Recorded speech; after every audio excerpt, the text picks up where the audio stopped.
All praises to Yahweh Bashem, Yahweh Shai, Bashem Rakar Kwadash. Double honors to the apostles and the elders of Great Millstone, and Shalom to the elect to the nation of Israel. And this is going to be a lesson on how the kingdom ain't yours, man. It's just your turn, right? And the kingdom is like having ownership of a beautiful woman, man. And the kingdom once belonged to the Israelites, but as it got taken away from us, the kingdom of the woman was given unto other lovers, man. And they did what they wanted to do with her. They had their little one night stands with her, right? They did whatever they wanted to do with the kingdom. They took the kingdom out on dates. They enjoyed the kingdom. They enjoyed the body of the kingdom, the fruit and the ground, all of the riches that the kingdom had to offer. They did their thing with the kingdom. But ultimately, when it's all said and done, the kingdom is gonna go back to a real man, Yahweh Shai, man. And the kingdom ain't gonna remember your little one night stand, the little time that you had with the kingdom ain't gonna remember that. And if you try and talk about the king, oh, you remember when we used to remember, the kingdom ain't gonna remember that. It's gonna be like, I don't remember that. I don't remember that actually. No, it might have been important to you, buddy. But to the kingdom, it ain't gonna be no importance no more, man. The kingdom was never yours. It was just your turn, right? The kingdom didn't ever belong to you. It always belonged to the Israelites, especially Yahweh Shai, right? Luke chapter 1 and verse 33. Luke chapter 1 and verse 33. All right. In fact, I'll start at verse 31. And behold, thou shalt conceive in thy womb and bring forth a son, and thou shalt call his name Yahweh Shai. He shall be great and shall be called the Son of the Highest. And Yahweh and the Lord Yahweh shall give unto him the throne of his father David. That's who the kingdom belongs to. The kingdom ain't yours. It's just your turn. And the kingdoms gradually keep getting passed from one hand to another, until it gets given to who it actually belongs to, which is Yahweh Shai. And this is the reason why when Yahweh Shai was offered all the kingdoms that Satan's got control over, which are the kingdoms that you people currently right now are fighting over right now, he refused. Because the kingdom was never belonged to none of you people. It belonged to Yahweh Shai, man. Verse 33, and he shall reign over the house of Jacob forever, and of his kingdom there shall be no end. The kingdom was never yours, man. It was just your turn, right? It was never yours. The kingdom ain't going to remember you. When you try and talk about how you used to own the kingdom, he ain't going to remember none of that, man. The kingdom's going to be with a real man. And he ain't going to remember your little DB one night stand that you did, man. He ain't going to remember none of that. If you try and talk to the kingdom, oh, you remember when I used to have Starbucks inside of you, and there was Starbucks and the McDonald's. The kingdom was like, I don't remember that bullshit. But look at these chariots flying around though. You remember the seedless fruits that I used to make out of your land, kingdom? Nah, I don't remember that. But look at these grapes, the size of a man's head. Look at these grapes. Look at how these cluster of grapes now have to be carried by two strong men. I know about this. Do you remember when I had animals, exotic animals in the zoo? Nah, I don't remember that. But I remember that right now, the animals are walking around together and the lion ain't attacking the lamb. I know about that though. I know about that, but what you're talking about, I don't remember that. Now my memory's a bit off with that, but I know about this though. But whatever you're talking about, nah, I ain't got nothing to say about that. But I've got something to say about this though. This is beautiful. Whatever you're talking about, I don't remember that. The kingdom's gonna forget what you did, man. Esau, the kingdom's gonna forget what you had there. Or we had the greatest stock market ever. You mean the stock market that's corrupt? You mean that stock market, yeah? You mean that stock market that inflate things in price, deflate them whenever they choose, and it all seems to be scams? You mean that? Is that what you mean?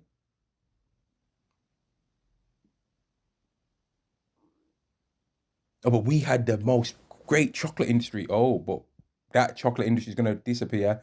and righteous chocolate's going to be in the kingdom. That's one thing that I really like the taste of, chocolate.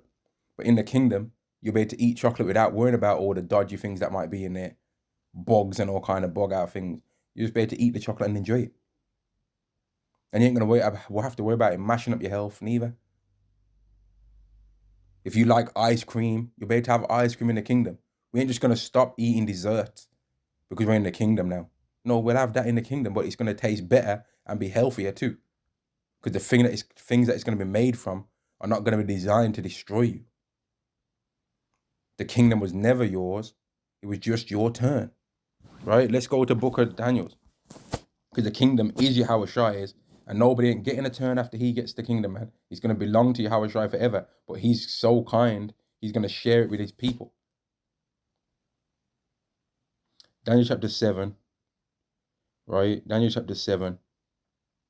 And verse 27. And the kingdom and the dominion and the greatness of the kingdom under the whole heaven shall be given to the people of the saints of the Most High, whose kingdom is an everlasting kingdom, and all dominions shall serve and obey him. So the kingdom was never you nation's kingdom, man. It was just your turn, right? It was just your turn. You all got to have. This is hilarious to me. Let's go to this, man. All you nations got a part of the nation, got a part of the kingdoms that Satan was trying to offer Yahushua. That's all you ended up receiving. You know, all the kingdoms that Satan was trying to offer Yahushua, you all got a little time in those. But those were the kingdoms that were not immortal. Those were not the kingdoms that were everlasting. Whereas Yahushua's kingdom is an everlasting kingdom. Matthew chapter 4 and verse 2. And when he had fasted, in fact, let's start at verse 1. Then was Yahushua led up of the Spirit into the wilderness to be tempted of the devil. So Yahushua was deliberately sent there to be tempted by Satan, man. Who made that happen? Would it not have been Yahweh that made that happen? And this is why all you people that try and say that Yahushua and Yahweh are the same, you're dumb. There ain't no special special words I can say. You're just dumb, man. You don't know what you're talking about. You're dumb, right? God's Jesus and Jesus is God. You're dumb. Like, you're dumb. I ain't got no special term or phrase I'm going to use apart from that. You're dumb. You don't know what you're talking about, man. Shut your mouth. How can a father and the son be the same? If a man has a son, is his son him? No. No, it ain't. Yahushua was born coming through a woman's legs. Was that how Yahweh was born, dummy? No. Who's Yahweh's mom then? If you want to say that, then who's Yahweh's mom? Who? Who's Yahweh's mom? Who's Yahweh's mom on earth? Huh? Who is it? Who is it? Since y'all are talking at your mouth, who's Yahweh's mama? And who's the pappy? You stupid idiots, man. You got that demon Sam Simone hissing it. Like, he really, I saw the video Apostle Tahar did. He really was a demon in that video, man. He really had demons on him, man. And he even said it, manifest that demon in me, because he knows he's a demon, man. Like, man. Anyway, verse 2, and when he had fasted 40 days and 40 nights, he was afterward and hungered. And when the tempter came to him, he said, if thou be the Son of God, command that these stones be made bread. But he answered and said, it is written, man shall not live by bread alone, but by every word that proceedeth out of the mouth of Yahweh. Right? And the devil taketh him up to the holy city, and setteth him on a high pinnacle of the temple, and said unto him, if thou be the Son of God, cast thyself down, for it is written, he shall give his angels charge concerning thee, and his hand shall bear thee up, lest at any time thou dash thy foot against a stone. Yahweh said unto him, it is written again, thou shalt not tempt Yahweh thy power. Again, the devil taketh him up into an exceeding high mountain, and showeth him all the kingdoms of the world and the glory of them. So one of those kingdoms, would have been now. And all of those kingdoms were Satan's kingdoms, really. Those were kingdoms that Satan was given the ability to have power over. Okay, Satan, and do you see all these kingdoms? Whenever you give these kingdoms to whoever you're going to give them to eventually, these people are going to be able to live according to this way, but really you're going to be in charge of these kingdoms, man. And these kingdoms are all going to be corrupt and are not going to be everlasting. And Satan was able to offer these kingdoms to people, and he first offered them to Yahushua. And Yahushua refused them, and that's why it's funny when right now You've got all these Jakes kissing these kingdoms' ass because Yahweh Shai refused these kingdoms, and some of these men will try and go on like they're Christian. What are we? We ain't black, we ain't brown, we ain't none of that shit. Okay, what are we then? What are we then? Well, for me, I'm a Christian and I'm always going to stand on Christian principles. Yeah, right. You're a demon, right? You're a wicked demon, right? And you're trying to claim the Most High, or you're trying to claim Yahweh Shai, the Messiah. But listen, man, he rejected this kingdom, but you're trying to fight for it. He rejected it. So our people aren't supposed to win in this kingdom, but you're trying to make our people want to win in this kingdom. So what does that say about you, man? The kingdom was not yours. It was just your turn. And let's get this. This is a perfect scripture for that particular idea, man. And I'm copying this little term that people say in the whole dating industry thing, right? She's not yours. She's just your turn. Which that's a self-defense mechanism that men have made for themselves, man. Because men really want to have a woman and keep her forever, especially if she's of any worth. If a woman's of any worth to a man, he'll become jealous over her, man. Because that's his property. And women don't want that to be the case, but then they're all talking about men. They're wanting men to pay for their life. Men pay for the maintenance of things that they own. Why would women, if women try and pretend in this world that they don't want men to have ownership over them, but then why they don't want a man to pay for the maintenance of them? Their nails, their hair, their food, their roof over their head, taking them out on dates, making them have happiness and fun and enjoy things. That's something that somebody does for something that they own. That's thing that people do for things that they own, man. If a man owns a dog, owns a pet, owns a car, owns a house, he's paying for the maintenance of that house.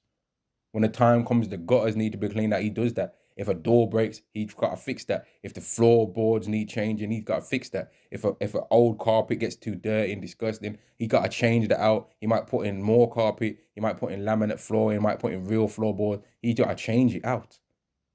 He changes it out.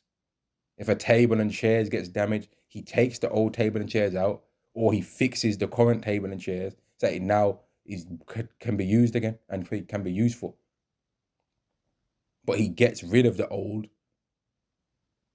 and brings in a new. He maintains it. If a woman is not the property of a man, he don't need to pay for your nails. You pay for it. He don't need to take you out to feed yourself. Feed yourself, because you're not his property. So why is he supposed to feed you for? Now, if you want to admit that you are a man's property, then he'll feel more he'll just feel more, I don't know what the word I'm looking for right now, man. It's getting out of my head. He'll feel like he should do that for you. Like it's his role to do that. But if you're saying he ain't, then why should he? Ecclesiastes chapter 10 and verse 8, because of unrighteous dealings, injuries, and riches got by deceit, the kingdom is translated from one people to another. It was never you people's kingdom. It was just your turn, man. It was never yours. It was just your turn. When Moab was in charge, it was just your turn for that time. When Japhet was in charge, it was just your turn. And every single one of these nations has had a time period where they've been able to control the Israelites, man. Whether no matter how short of a time it was for, they've all had their chance.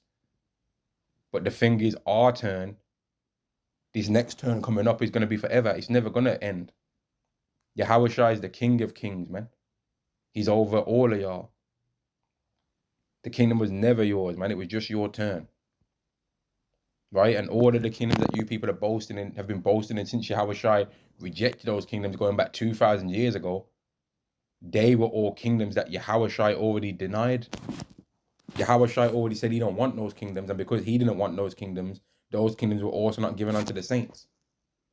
Because the true kingdom that we're supposed to be given, right, is the kingdom that we're going to receive now.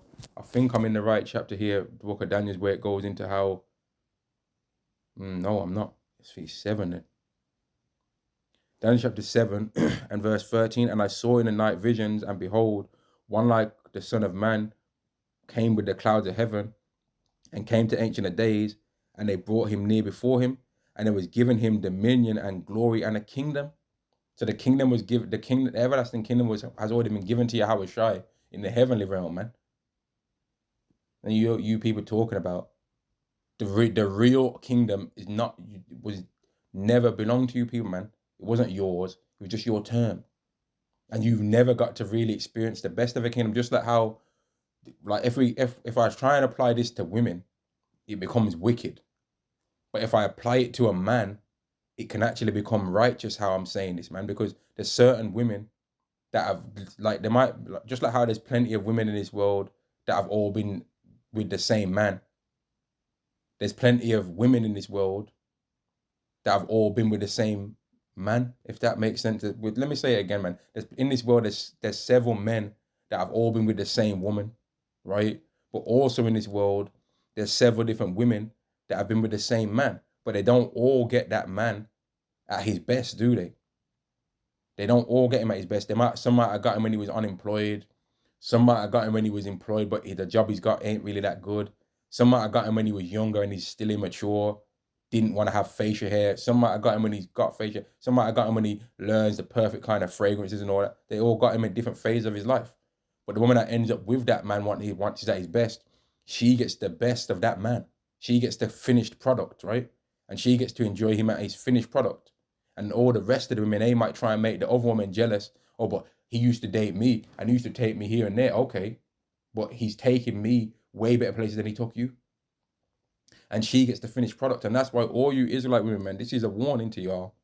You better humble yourself down, because we ain't gonna care when we're getting ready for the phase of how we're gonna start building up our individual nations within the nation of Israel and the kingdom. We ain't gonna care about but she's a so-called black woman, she gets the first dibs. No, we're gonna be choosing whatever women we want. And when all the certain people that have been eradicated off this earth from the judgment of Yahweh, there's going to be heathen women down on this earth that we are physically going to like the look of. And those women ain't going to just become under the new covenant because we've decided to take them to have children for us. But that don't mean that they won't be brought towards us, man. And it ain't just no so-called white women either. The women of all these different nations, man. Yahweh can allow us to select those. Now back to the thing of how several of these women are going to have been with the same. There's women right now that have been with men that are of the elected nation of Israel. They didn't think nothing of it. But as those things that those men started to say start to come to real life realities, right, and they're no longer a rumor, several of these women are going to all of a sudden think they can try and come back, and they're going to be rejected. You had your chance and you blew it. Now that the finished product is starting to be shown, now all of a sudden you want to try and get in the mix? Nah. And I seen a video on the internet a couple of days ago, maybe a couple of weeks, in fact. And it was a video of an Israelite woman. And there was some live streaming guy. And all night she'd been ignoring this guy. All night she'd been ignoring him. She didn't want to hear nothing he got to say. He's trying to try to talk to her a couple of times. She didn't want to know nothing. Then then there came a point where there was some beautiful, like, fair skinned, beautiful, like, Latino looking woman that was in his face, smiling with him and laughing and joking with him and that, grubbing on his arms and all this. Then all of a sudden Eve shows up again, trying to talk. And the guy said, yo, get out of my face, man. Get out of my face. That's what's going to happen to a lot of you Israelite women. You didn't like the Israelite man when he was struggling, right? When he was having to battle you and battle everyone else and battle this kingdom right now, in order to try and make a way for himself and try and keep his sanity and not crash out and lose and end up in prison. And y'all didn't want to know. Well, when you start to see that this society's faded away now, don't show back up in our face, man. Just stay away from us. Stay away, man. Because a lot of you men are starting to own this, all of a sudden want to try and be humble now that you're realizing that the rent's due and that you ain't got the money to pay for it. Now that you're realizing that you have to, if you pay your rent, the nails ain't going to be done. If you pay the rent, the weave ain't going to be bought. If you pay the rent, your food ain't going to be able to be bought. So now all of a sudden you're trying to talk about you need a man and come on, Mr. 50-50 and all that. But before, you bad at maths demons didn't realize that 50-50 is a lot cheaper than 100-0. Paying half for something is a lot more cheap than paying everything. And you women still are not truly humble because you're still looking at having a man around from the perspective of him paying for things for you, rather than the man himself, and he will pay for things for you. But You're looking at the perspective of, I need a man now to pay for things for me. Not all the other things that you haven't even considered that a man does. No, you're thinking about the man from the perspective of him paying for things. Not that, oh, he does all of these other things, and one of those things is he might pay for things as well, or he will pay for things as well. No, you're just thinking still about he pays for things. That's why I need him. You ain't considering all the other things yet still. So he's still not truly humble. He's fake humble right now. Even still. This world is still not fallen enough for the level of humility that's necessary for women to fulfill Isaiah 4:1, man. And back on that analogy again of how there's plenty of women that have all been with the same man. The way how the Israelites are going to have the kingdom is the finished product of what the earth's supposed to be like. And in that time, none of you other nations are going to be able to say that you ruled the kingdom in its state like this. You're not going to be able to say that you ruled the kingdom while the animals are going to be like what they'd be like when the Israelites are in charge. We're going to be the ones that are going to set the kingdom up and make the kingdom be like that. You heathen nations are not going to be able to say you was in charge of the kingdom when the earth was like this. You're not going to be able to say that you played a part in it being like this, because if you was in charge, you would have never did that. Because when you was in charge, you didn't do it, did you? Because the laws, technically speaking, right, are something that anybody can do physically. The laws are not some heavenly thing when you actually read them. When you actually read the laws of Yahweh B'Shem Yahweh Shai, they are something that, technically speaking, anybody could do, read them, right, and then do them, right? They are, right? Not committing adultery, all the things, not keeping a beard. They're actually earthly things, the laws of Yahweh. They're actually earthly things, right? They're earthly principles, man. There's not nothing that requires you to have to go up into space, into the heavenly realms, and see Yahweh face to face to make you keep the laws. Technically, there's not, right? Yet the ability to keep the laws perfectly does come from the heavenly realm, which is the new covenant. Jeremiah 31 and Hebrews 8, man. That's what allows you to technically, to actually keep them, is having your heart circumcised. But technically speaking, anybody can keep the laws. So why didn't you even keep them then when you was in charge? Esau, why didn't you keep them? You small hats, why aren't you keeping them? Why, when you get asked, do you want the laws to be what governs your country, do you say no? If you were really Israelites, you would say yes, because you would know that that's the key to you keeping your kingdom. But instead you say no and think about other laws. Isn't that fascinating? If you were really Israelites, you would understand that in the keeping of the laws, you maintain your kingdom. But instead you say, let's not keep them so that we can maintain our kingdom. That's what an Edomite would do. Romans chapter 4 and verse 13. For the promise that he should be heir of the world, that they should have the kingdom, was not to Abraham or to his seed through the law. It didn't come through the law, really. It came from something, from God-given rights, right? That's where it come from. But through the righteousness of faith. Now, where did the faith come from? Did it come from Abraham just deciding to have it himself? No, it didn't. Yahweh gave him the faith. And that's why even us as Israelites, man, whatever beautiful work Yahweh makes us do, it's very important to always remember that Yahweh made you be like that, man, not you. Yahweh made you like this, not yourself, man. It's very highly important that you always consider and remember that you know all of these things and you think this way and you're like this way because Yahweh made you be like it, not because you are just like that inherently by yourself, because Yahweh made you know. Yahweh made you know these things that you know. Yahweh made you, in an earthly sense, put the time in to study these things that you know. You didn't just do it of yourself, man. Yahweh gave you the faith necessary to learn these things to make you believe in him more. But through the righteousness of faith, verse 14, if they which are of the law be heirs, faith is made void, meaning, what does that mean? Okay, like I said before, the laws, the things that are going to make the Israelites actually be able to rule forever, technically speaking, right? Not actually, technically speaking, any nation that ever took control over the kingdom, right? They could technically have read the laws of the Israelites and said, you know what, we're going to do these things then. Okay, it says don't do this. Okay, we're going to do it. It says build refuge cities. Okay, we're going to do that. It says don't eat pork. Okay, we're going to do that. only eat things that are cloven footed and chew off the cud. Okay, we're going to do that. Only eat things in the sea that have fins and scales. Okay, we're going to do that. Don't have tattoos. Okay, we're going to do that. If someone commits adultery, the adultery and the adulteress. Okay, if we go out to war against another nation, 30 days, par the nails, trim the hair off. Okay, we're going to do that. If a woman's seen out of the city and she screams not, or even if she screams, the man's got to pay the dowry and all that. Okay, we're gonna do that. They could have said they're gonna do all of those things. They could have did them. But why didn't they though? Why didn't they? Why didn't they do it then? Because the rulership of the kingdom was given to Yahweh, and he gives it to whoever he wants to give it to anyway. And he sets up, let me get that scripture. And he sets up over it the basis. Let me go back. Verse 14 again, for if they which are of the law be heirs, faith is made void, and the promise made of none effect, because the promise of who the kingdom actually belongs to was given to the Israelites. Verse 16, therefore it is of faith, that it might be by grace, meaning it's a God-given right to who the kingdom's going to go to. It's not a thing that you can make yourself be the ones that have the kingdom.